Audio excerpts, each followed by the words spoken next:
Welcome to Wise World Insights. Today, we're diving into the fascinating world of what if.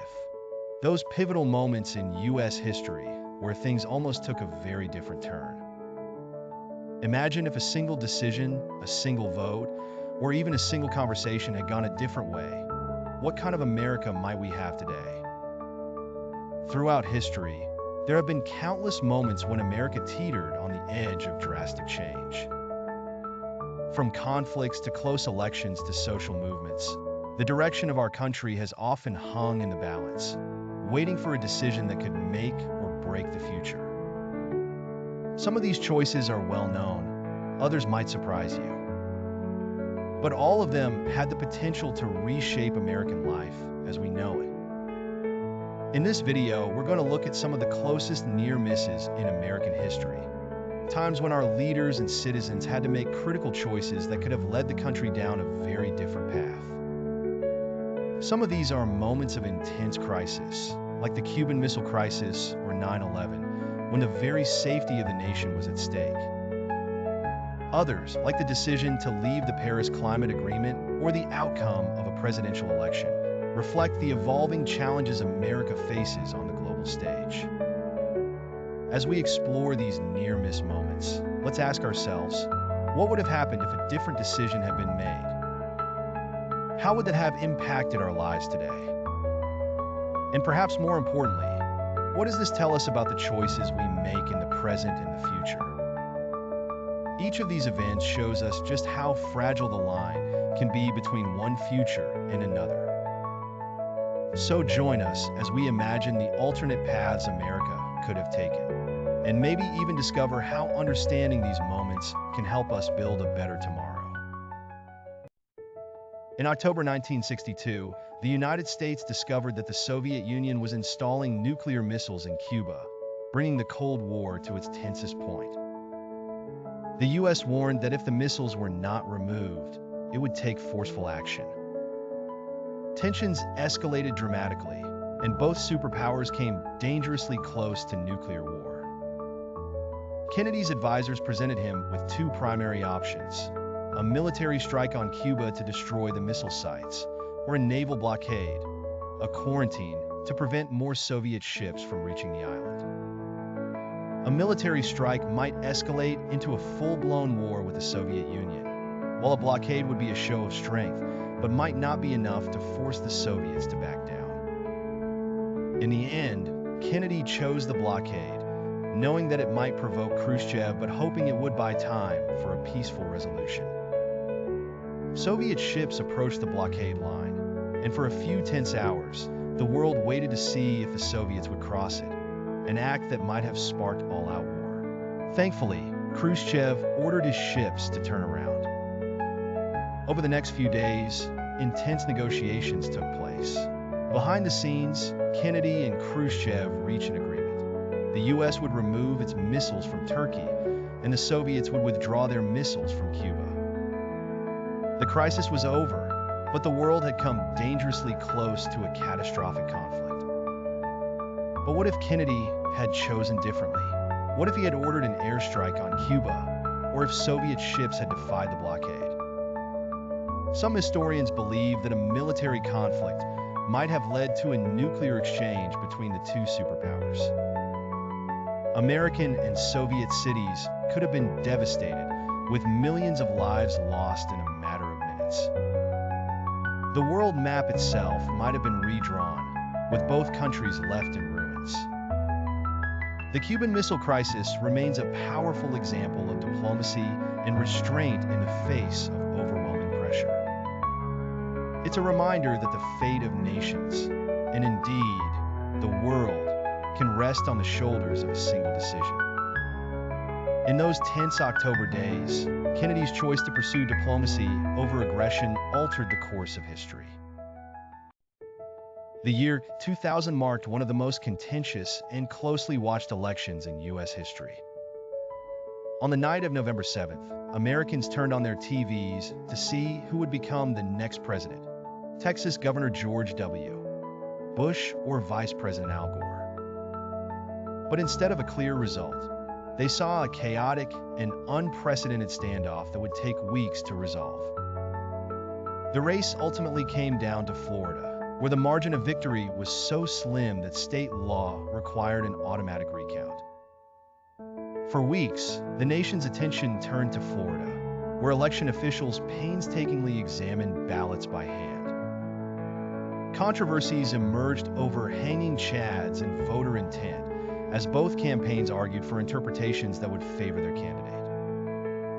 As the recount continued, the Supreme Court stepped in.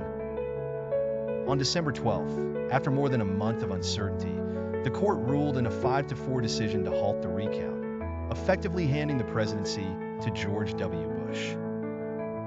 But the close result left a significant portion of the country feeling disenfranchised and mistrustful of the election process.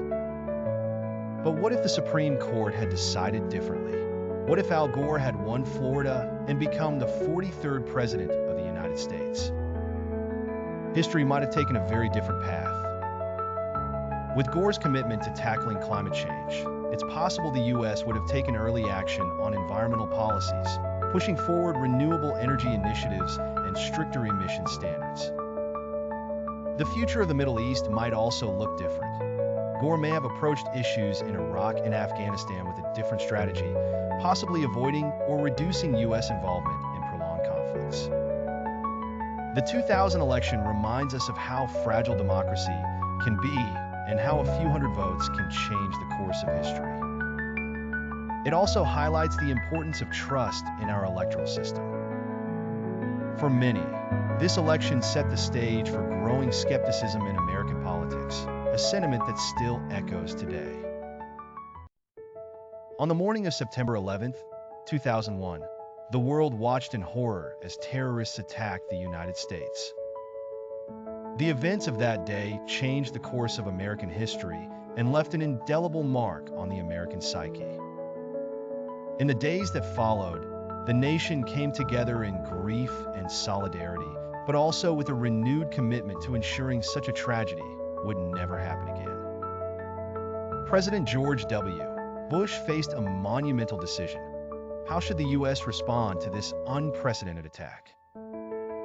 On September 20th, Bush declared a war on terror, a broad and ambitious campaign aimed at dismantling terrorist networks worldwide. Within weeks, U.S. forces were deployed to Afghanistan, where the Taliban government was harboring al-Qaeda, the group responsible for the attacks. The campaign was initially successful, but it would soon expand far beyond Afghanistan's borders.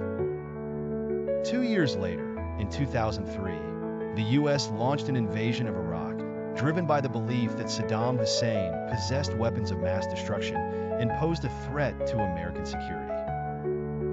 But as years passed, no such weapons were found, and the mission's objectives grew increasingly unclear. The conflicts in Afghanistan and Iraq would go on for decades, costing thousands of American lives, millions of Iraqi and Afghan lives, and trillions of dollars. But what if the U.S. had chosen a different path? What if, instead of expanding into Iraq, the war on terror had been limited to targeting al-Qaeda in Afghanistan? Would the U.S. have avoided the long, costly conflict in Iraq? Perhaps resources could have been concentrated on stabilizing Afghanistan, or even on addressing root causes of terrorism through international cooperation and counter-extremism strategies. Some historians argue that this more focused approach might have reduced anti-American sentiment abroad and fostered greater global collaboration. The costs of these wars, both human and economic, still affect the U.S. today, and the ramifications of those early decisions continue to ripple through foreign policy and domestic debates.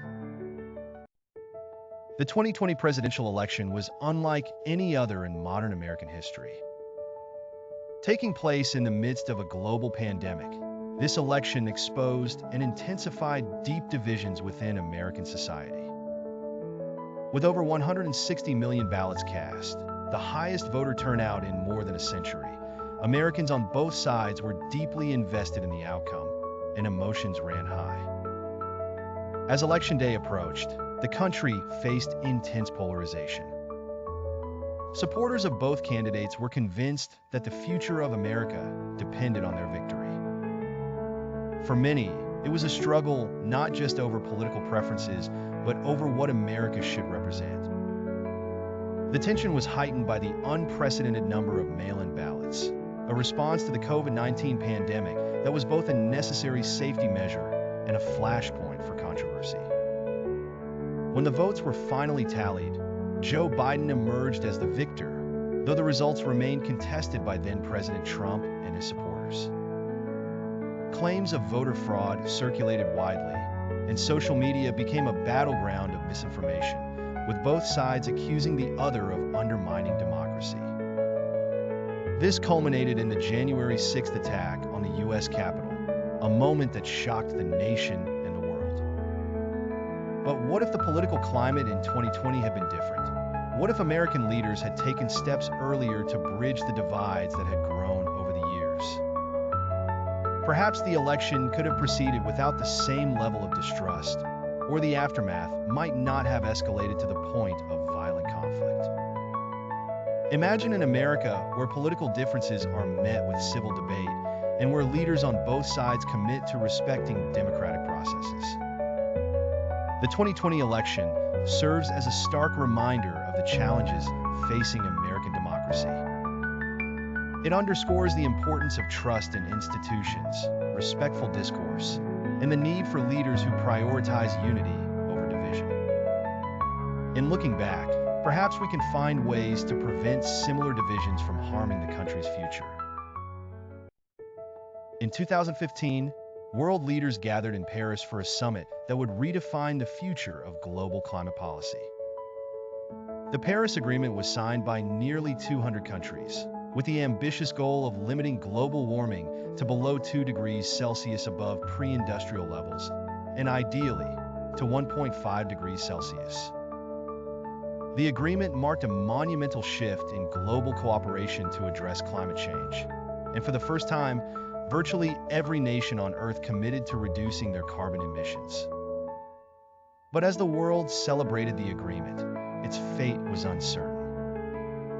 The U.S., under President Donald Trump, withdrew from the Paris Agreement in 2017, citing economic concerns and the belief that it was unfair to American workers. This decision sent shockwaves through the global community. Yet, after President Joe Biden's inauguration in 2021, the U.S. rejoined the agreement, signaling a renewed commitment to combating climate change. What if the U.S. had remained a steadfast participant in the Paris Agreement? The global push for renewable energy, climate justice, and green technology might have gained even more momentum, potentially leading to faster adoption of clean energy across the world. Additionally, the U.S. could have played a stronger role in setting global standards, helping to influence not only policy, but also the cultural shift needed to address climate change on a global scale.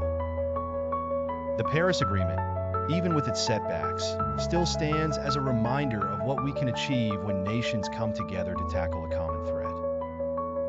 But the window of opportunity to prevent the worst impacts of climate change is rapidly closing. The decisions made today will determine the world we leave for future generations. In 2020, the tragic killing of George Floyd by a Minneapolis police officer sparked protests and a global reckoning over racial inequality and police brutality. The Black Lives Matter (BLM) movement, which had been growing since its founding in 2013, became a central force in demanding systemic change. The protests, which spread across the U.S. and beyond, highlighted the persistent issues of racial injustice and the need for police reform. The BLM movement's impact was profound. It led to calls for defunding police departments, reallocating funds to community-based programs, and rethinking the role of law enforcement in society. In some cities, police departments implemented reforms such as body cameras, use of force policies, and civilian oversight committees. However, the movement also faced intense opposition from those who felt these changes were an overreaction or an attack on law enforcement. What if the response to the BLM movement had been different? What if, in the wake of 2020's protests, there had been a national consensus on police reform? Perhaps the US could have implemented sweeping changes to policing, including a national standard for police training, de-escalation techniques, and increased accountability. The movement's calls for racial equity might have led to stronger policies in education, housing, and healthcare, tackling the root causes of inequality in American society. The 2020 BLM movement was more than just a reaction to one incident.